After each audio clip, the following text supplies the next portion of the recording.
Народот доаѓа по своето, доаѓа по тоа што му е одземено и доаѓа по Македонија да си ја врати во своји раце и да ги отпочне големите промени со кои ќе покажеме на сите дека можеме и знаеме, порача од Охрид лидерот на ВМРО ДПМН Христијан Мицкоски, од каде ја почнаа кампањата за престојните парламентарни избори на 8 мај. Нашата цел е да ја вратиме Македонија во рацете на народот и да ја одземеме од рацете на стотина функционери од ДУИ и нивните измекјари од СДСМ.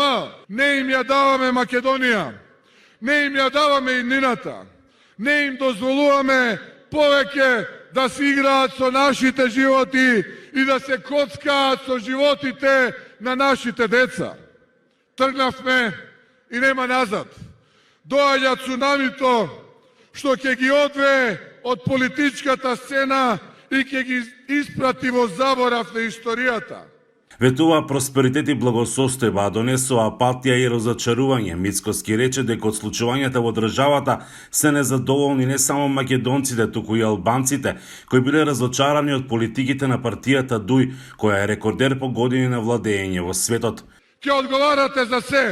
Дебело ќе одговарате. Не ова никаква закада. Ова е мое ветување. Запаметете го добро. Ви повторувам. Ќе одговарате за се што и направивте на Македонија.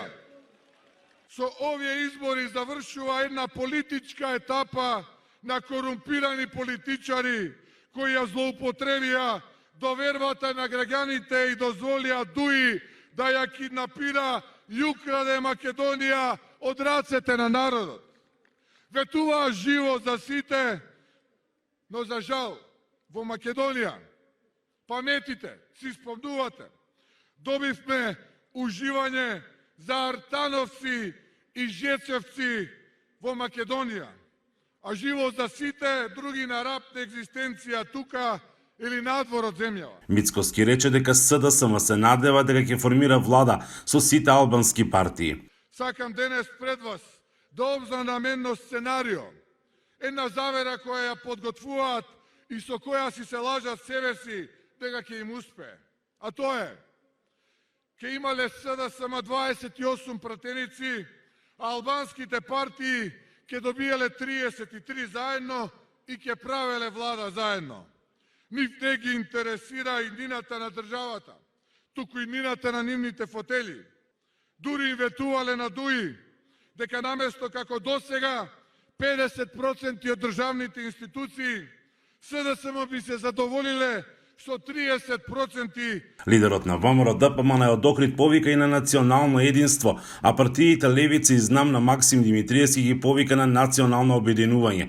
Со Левица и Знам имаме повеќе разлики по повеќе прашања, но во моментот најклучно за еднината на земјата е да се фокусираме на оние кои киднапираа од рацете на граѓаните, рече тој.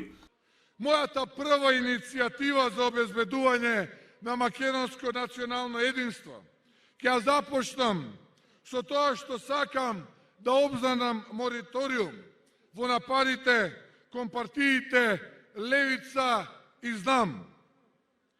Ова го чувствувам како потреба на македонскиот народ, но и како моја обврска да се обидам да ја реализирам идејата за национално единство во моменти кога таа е најпотребна на Македонија.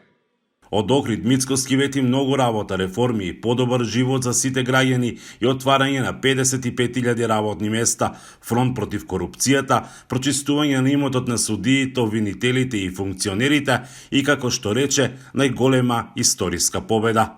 За Гласот на Америка од Охрид, Мики Трајковски.